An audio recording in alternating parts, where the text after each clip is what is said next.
This is Your Own Best Company, a podcast for people who love to work alone.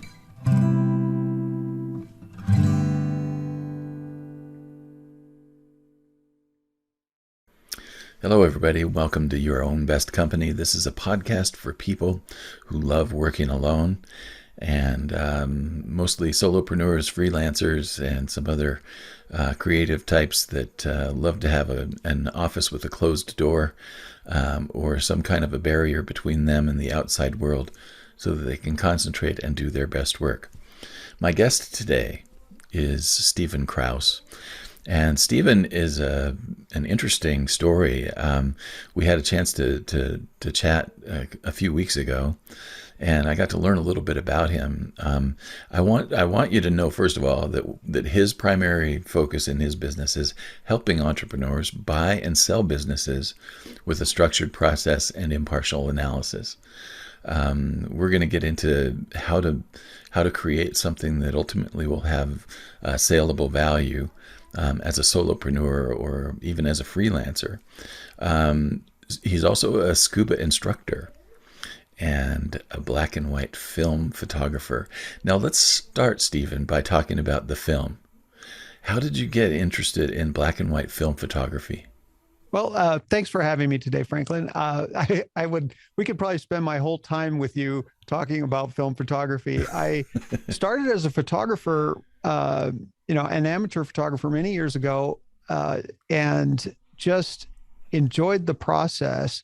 In about 2002 or three, I took a film photography course at Front Range in the evenings, just kind of on a whim. And we did everything from scratch is what the words that came to my mind, but we literally rolled our own film, shot on film cameras, obviously, and did the developing of the film and even the developing of the prints in the darkroom. And since that time, I just enjoyed the process, the manual, and the pace. You know, when you're shooting digital, the pace can be very frenetic, but when you shoot film, the pace has to slow down. You only have 36 shots, right? And then you can obviously you can change roles, but the pace is slower, and so it gives you the time to consider what you're shooting and say, is this really worth taking a picture of? So you don't see a lot of black and white film of people's dinner, right? And so whereas we have on, with Instagram and all of that, you have a lot of shots of stuff that is very ad hoc. But with film, it's more purposeful. And so, or at least it promotes the idea of being more purposeful. And so I just enjoy that process. And I hung on to the shooting the film and developing the negatives. But then I do go to a hybrid process at that point. I don't have a darkroom. I don't print. I don't develop prints, but I do develop the negatives, and then I scan them and go from there. So you're missing the magic of seeing the image pop up on the paper as it's in the chemical bath, right? Yeah, there's a level of commitment to a darkroom that I'm just not ready to do right now. Well, it's also gotten more difficult, I think, to find the chemicals than it once was, I think.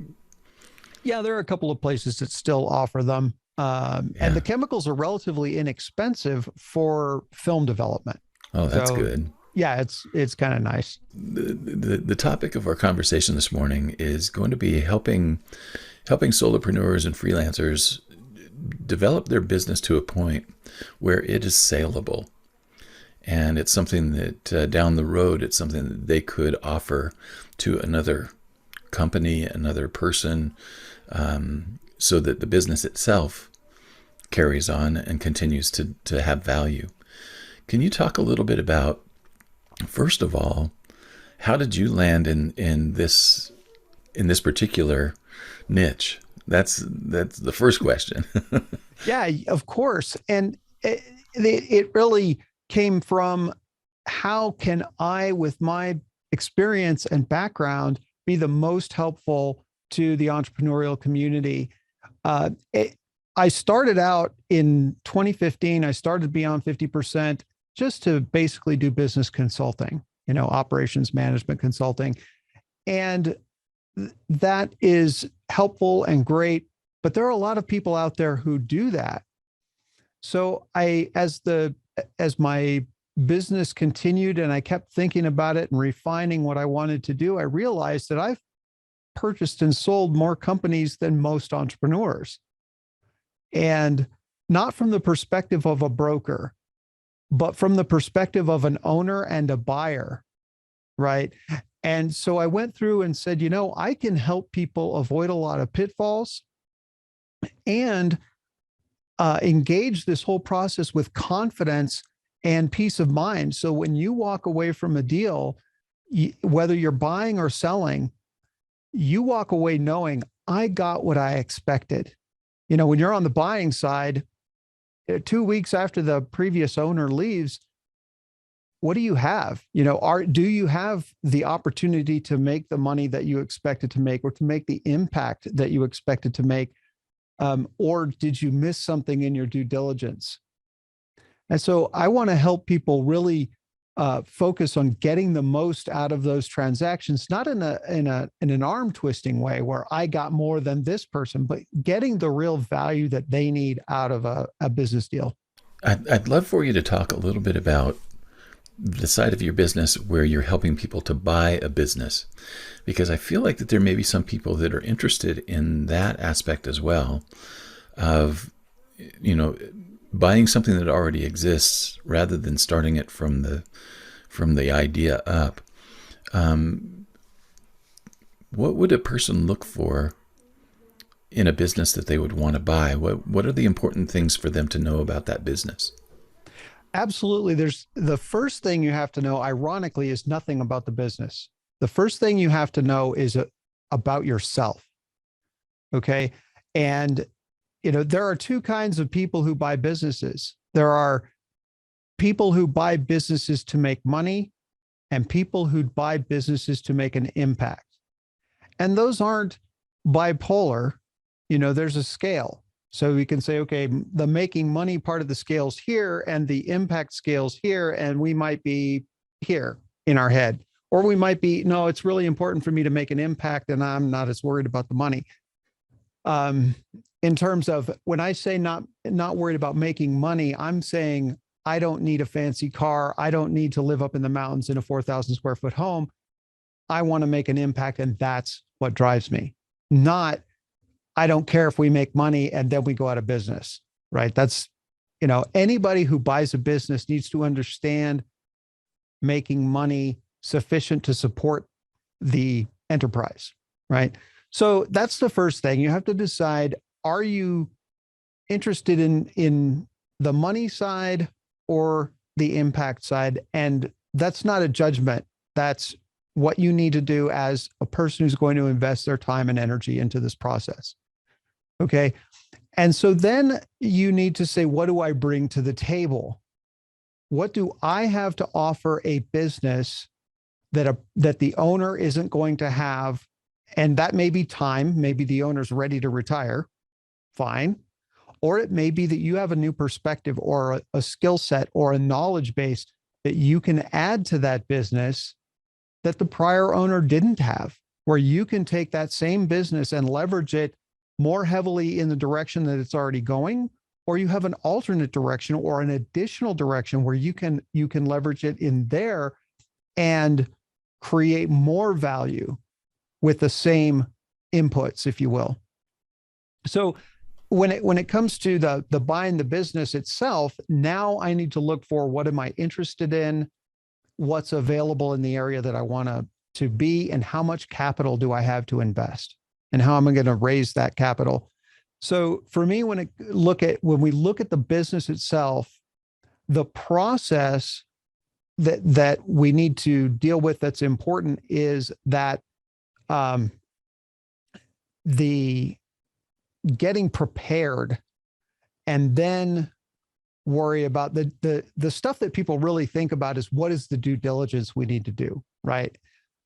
Honestly, if you don't hit that preparation piece right, the due diligence isn't going to be your biggest problem. And so then you go into due diligence and negotiation. And just as a matter of due diligence and negotiation, what I would say in the short time that we have to share together is, first of all, get an accountant and a lawyer that work for you. Okay. We don't use the same lawyer for both parties. We don't use our brother-in-law or our sister-in-law to be our attorney. Somebody that you are paying and they work for you. And then with the due diligence, you need to look at, let's say, I like to see 5 years of financials. That allows you to see trends and current status, right? And that means certified financials, not just Excel spreadsheets off somebody's computer. So I guess that would be, like I said, in the short time that we have, that would be my thoughts on what does it look like to get into the business buying process. And if you can imagine the complexities of that or the details of that is where I add value to my customers. What are the biggest mistakes that you've seen people make when they've bought businesses? So trust. I hate to say that. We always want to trust the other party, but I believe it was Ronald Reagan that said trust but verify, and 100% verify. So that's the first thing. Always do your due diligence. Don't let your passion drive your signature. No matter how excited you are about it, do the work. And that's, again, another thing that I add is that objective piece, where I'm not a broker, so I'm not getting a percentage of the work or of the deal. And so I can ask the hard questions and say, do you really feel like this is the direction you want to go? Have you asked the previous owner about these details? Do we understand those things? And so that's really doing that due diligence and being objective. And I guess that's kind of two things, but objectivity is a huge one. The other two that I guess I would talk about is, or maybe three. One is the whole negotiation, strong arming kind of positioning. That's not the best way to approach a business arrangement or a business deal. Everybody needs to win. And if you don't feel like you can both win, you've probably got the wrong deal. And that's okay. It's perfectly good to say, no, this isn't the deal for me because I can't. For example, if I'm a seller and I want $2 million for my company and you're a buyer and you want to pay 1.5, it doesn't mean that the negotiation has to get to somewhere in that area. I can be perfectly legitimate saying $2 million is what my company's worth. And you can be perfectly legitimate saying 1.5 is all it's worth to me. And nobody's wrong. That's the thing where we just have to say, okay, we can't reach an agreement. That's okay. So, accepting no is one of those things. You don't have to get to yes. And that's a mistake that people make is they say, okay, I'm this far into the negotiation. I have to find a way to make this work. No, you don't. Just find another buyer, find another seller. That's okay. And talking too much in negotiations, sharing too much. Silence is, there's a book called Never Split the Difference. Yeah. And I would recommend before you buy a company, before you sell a company, read that book. And again, it's not about learning to strong arm the other party. It's about learning to negotiate with integrity and learning to negotiate from a position of your strengths and your convictions. So, yeah. And that's, I think that's by a guy named Chris Voss. Yes. Is that right? It's interesting that you would bring up, the idea that you get so far into a negotiation that you have to go all the way with it. And one of the best lessons that I ever learned from anyone was that I had a mentor that said, you just have to know when to walk. It's like, at what point do you just walk away from the deal? And what was really interesting was that what he said was that when you actually walk away, that's usually when the deal falls toward your favor. Absolutely. And just to kind of expand on that a little bit, you asked about mistakes. One of the biggest things you can do to your benefit is before you even go into a negotiation, write down your no-go situation. lines you will not cross, right?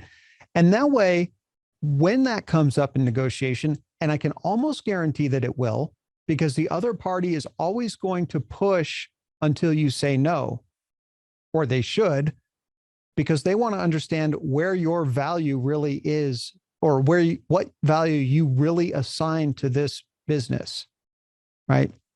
So if you write down, I will, well, for example, when my wife and I bought Directed Energy a couple of years ago, we said we will not go into debt to do this deal. That was one of the criteria.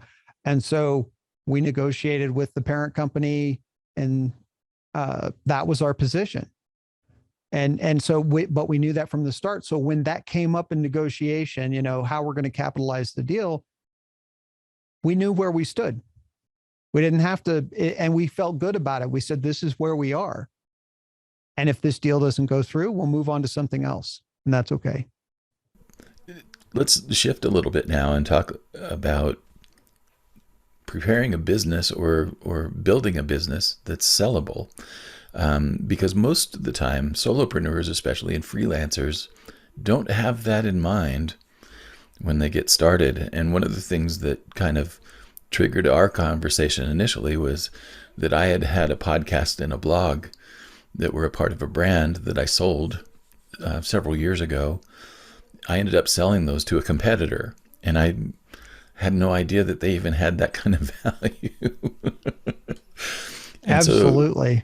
So folks like me tend not to get into business as a way of building something that's ultimately going to be sellable to someone else. It's something that we start based on our own passions and our own interests. Can you talk a little bit about, how would a person know if they have something that has that kind of value? Yeah. So there are, the first thing I would say is these things generally don't just happen. Usually there's some intent that is behind the creation of transferable value.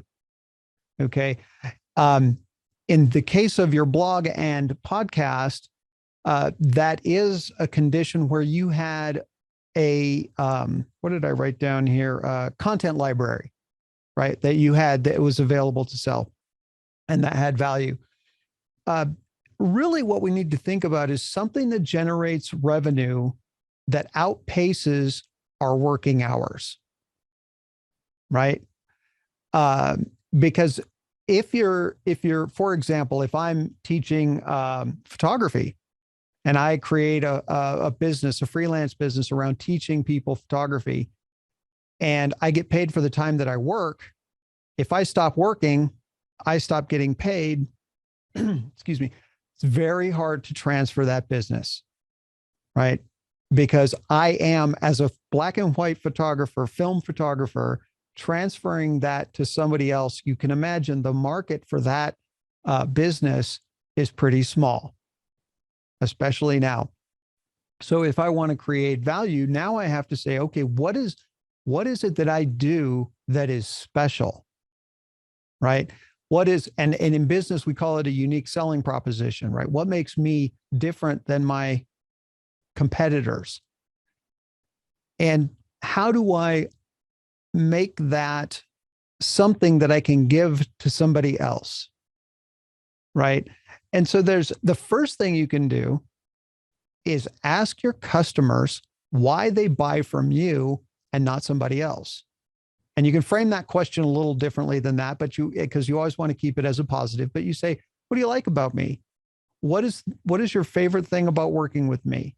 And then you can always ask the how can I improve question or whatever. But the idea is to understand what your paying customers think your unique selling proposition is.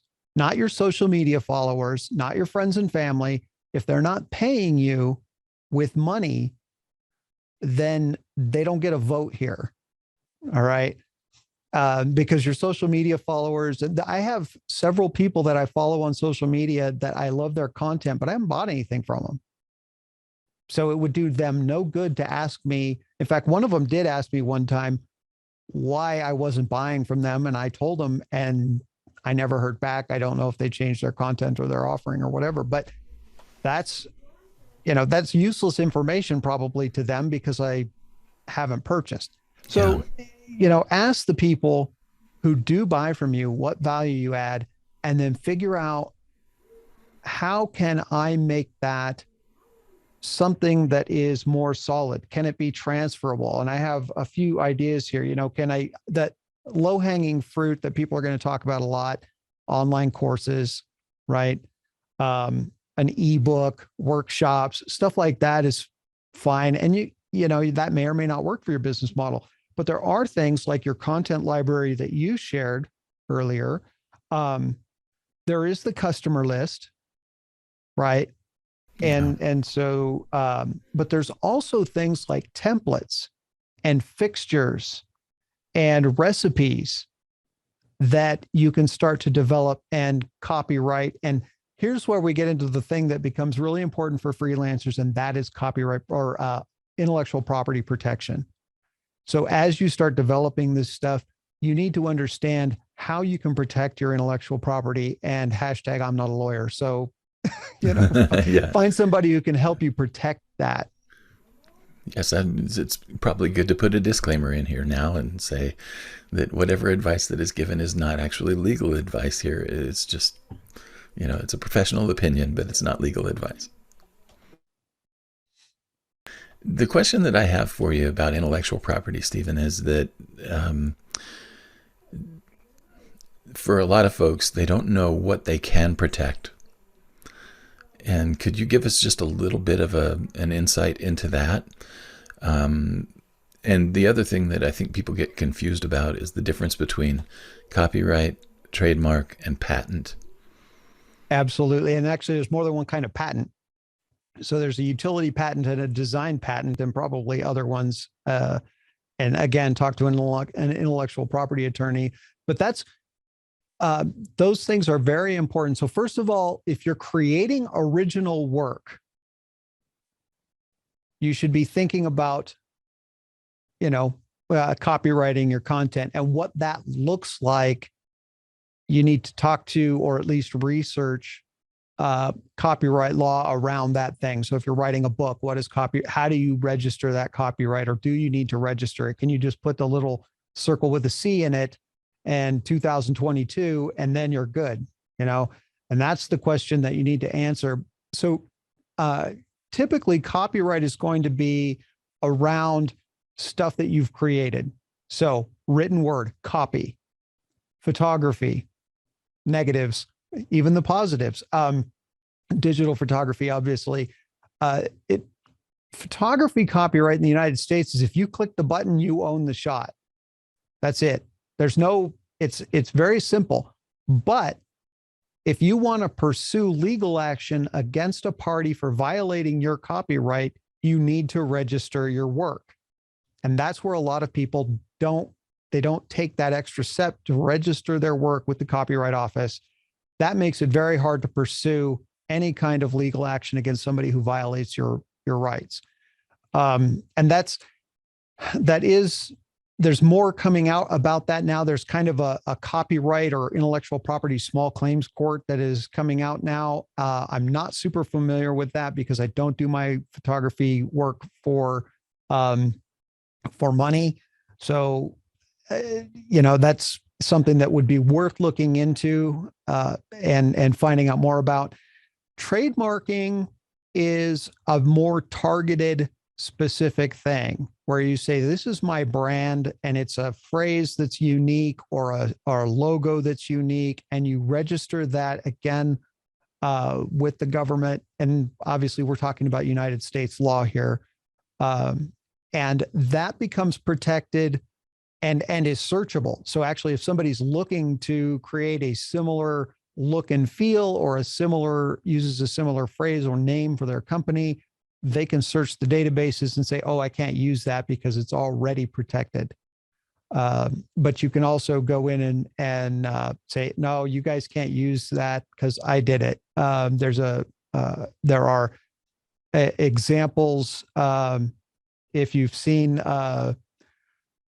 coming to America with McDowell's and McDonald's. So that's a kind of a throwback for people, but obviously there's issues there. But and then patents, a design patent is actually less expensive, generally speaking, and allows you to, for example, patent a pattern for a product. I had a scuba product that I developed in the 90s, early 2000s. I guess it was early 2000s, that I did a design patent for, and for reasons of I didn't want to make it overseas. I never went to market with it, but it's relatively inexpensive. The design or the utility patent is where you patent something like a valve for the space shuttle or a new kind of guitar or something like that. And so all of those things, as you develop your work, you can kind of figure out what criteria or what it can be protected with. And it's important to understand, the better it's protected, the more saleable it will be. That's just basic guide, as long as there's utility, right? I mean, if you protect something that's not useful, then that's not going to be helpful. But as long as there's utility, the more protection you get, the more you'll be able to sell it. So basically, anything that you've created that's brand related, that is usable, either from an information perspective or from a utilitarian perspective. Any of those things can be protected, and they can be valued as something that may be interesting to a buyer down the road. Absolutely. And I think what's really important, Franklin, is that people need to be targeted about it.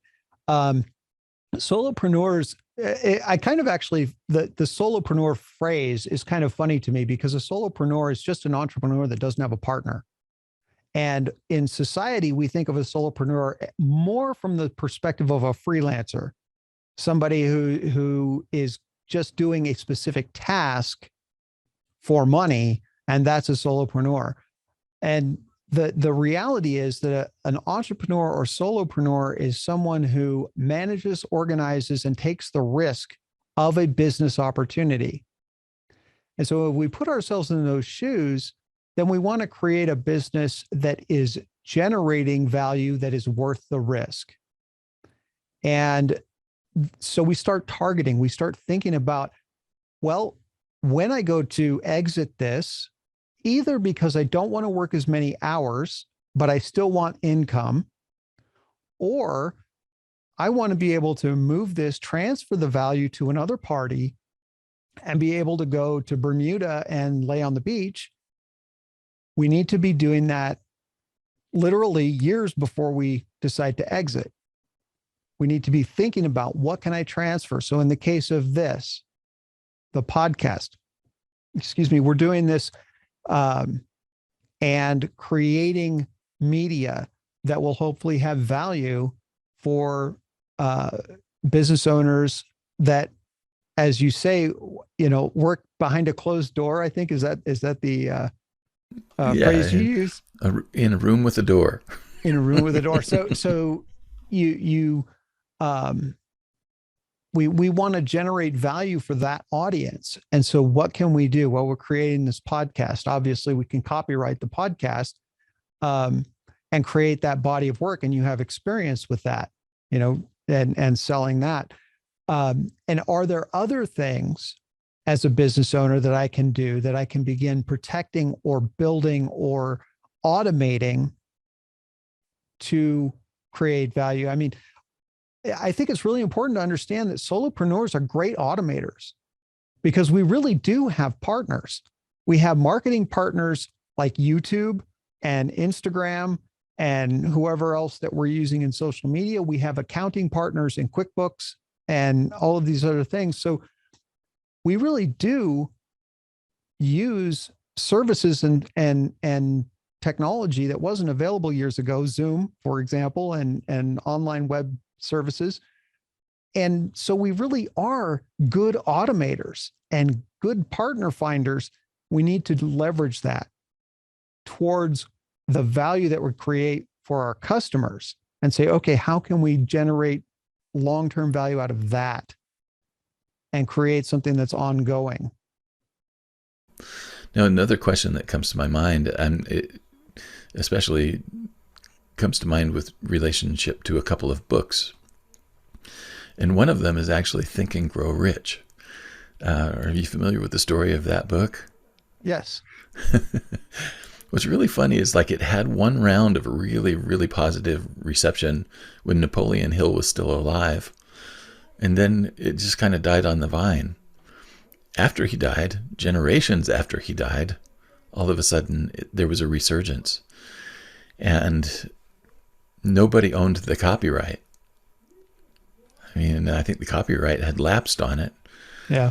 And so there was a big battle between these different entrepreneurs over who actually owned it. And so one of the things that we've got to look at is that, some of the creative work that you're doing right now may not even have value in your lifetime, but it may have value in some of your family's lifetime or in some of your followers' lifetime. And so one of the things that we can look at is that your intellectual property rights continue past the time that you're no longer here.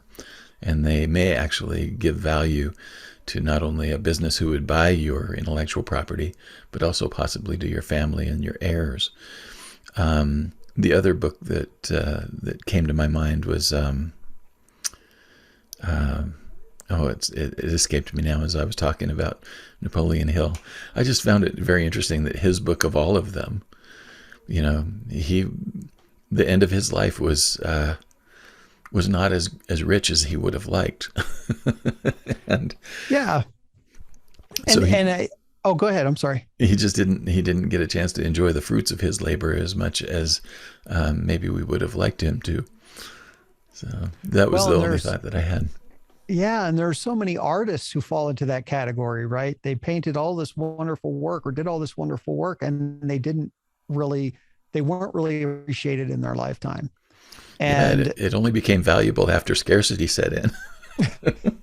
Exactly. Now, for us as entrepreneurs, solopreneurs, what we need to be looking at is, I guess there's two pieces of this that we should be thinking about. First of all, there's the intentional development of something that we can transfer, okay, like we've talked about already.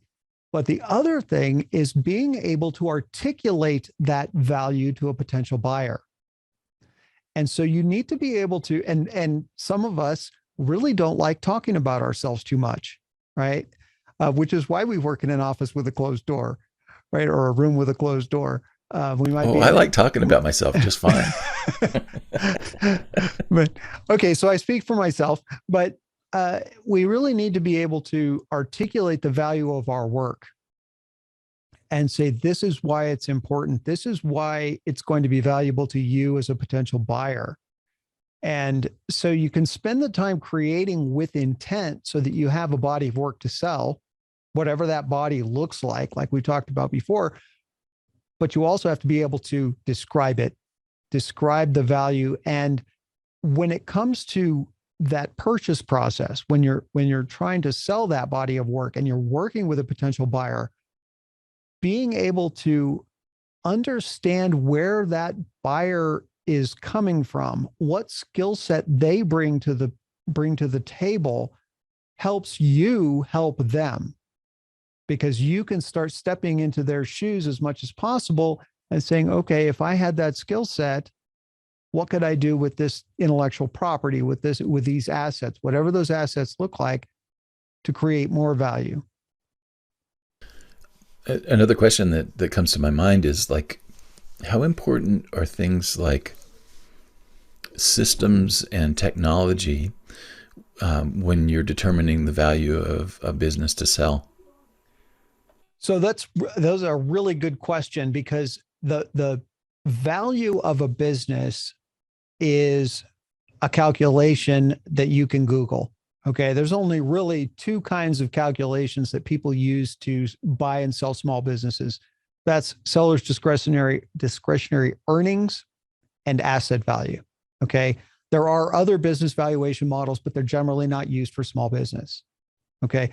So then the question becomes, so you have this calculation, does that mean I'm relegated to $280,000? That's what my business is worth, and that's it? No. What happens in negotiation and what starts to color the experience for the buyer or the seller and influence that price is the transferability of value. And so when you said the magic word there, you said processes, right? Systems, things that you can easily teach someone how to use. So think about this.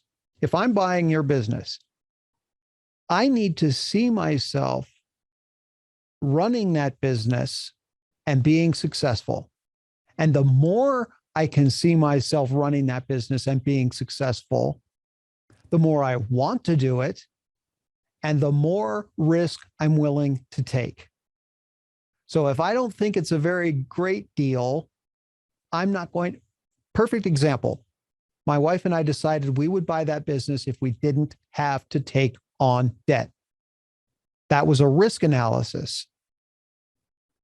So if the seller could have convinced us that it was a better deal, that the risk was lower, we might have been willing to pay more or have different terms.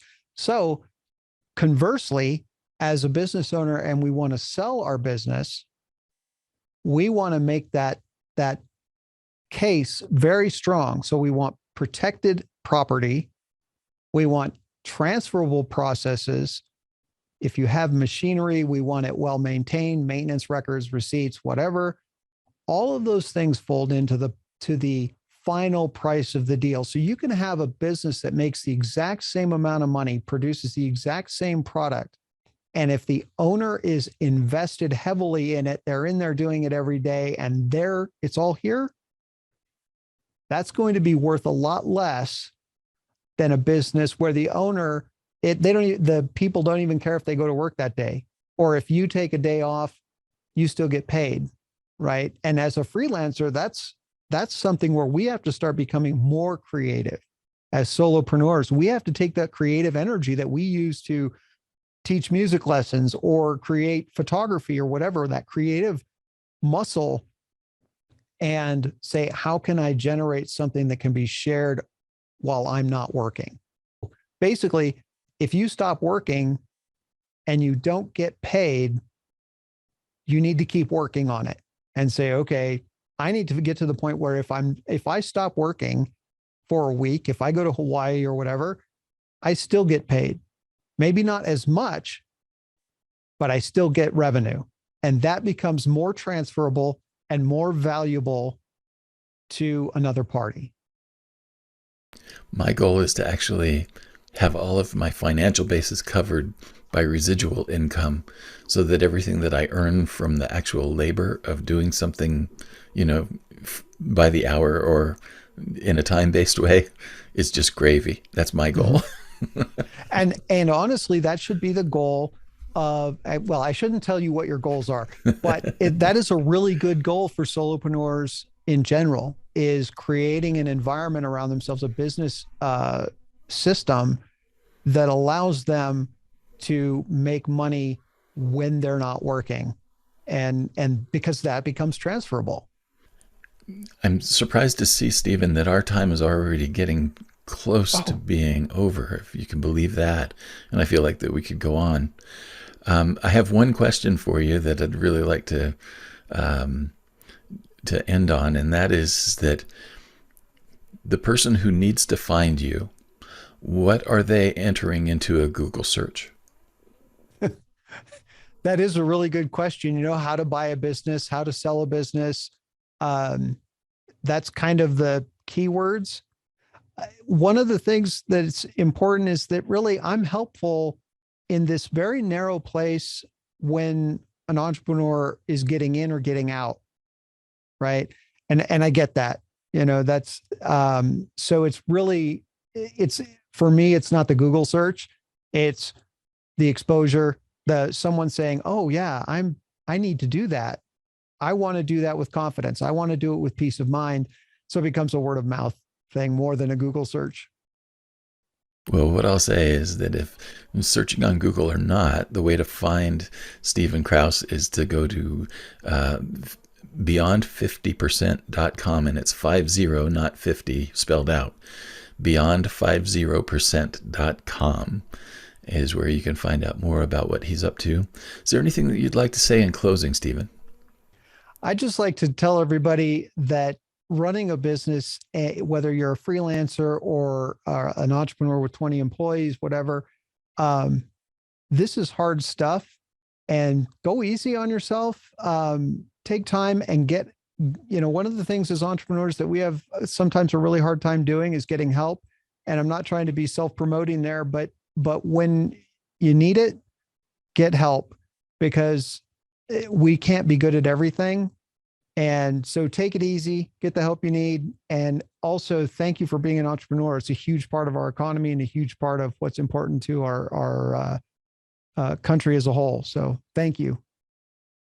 Stephen, I appreciate you being my guest. You've brought some wonderful information that we all need to consider, both in the beginning and the end of our business, and some in the middle as well. But I appreciate the time that you've spent with me today, and I hope that people will take this opportunity to find you at beyond50%.com. And I'll look forward to seeing you again down the road. Thanks for having me, Franklin. My pleasure. Thanks for listening to Your Own Best Company.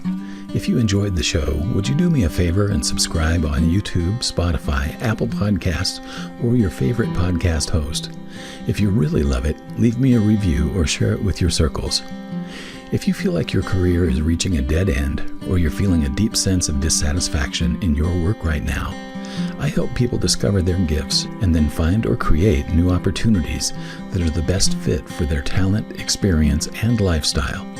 Email me at coaching@franklintaggart.com for more information. I also help people start, finish, and launch creative projects, and I offer an ongoing marketing mastermind for solopreneurs and freelancers. More information on these programs and services can be found at franklintaggart.com. Thanks again for spending this time with me.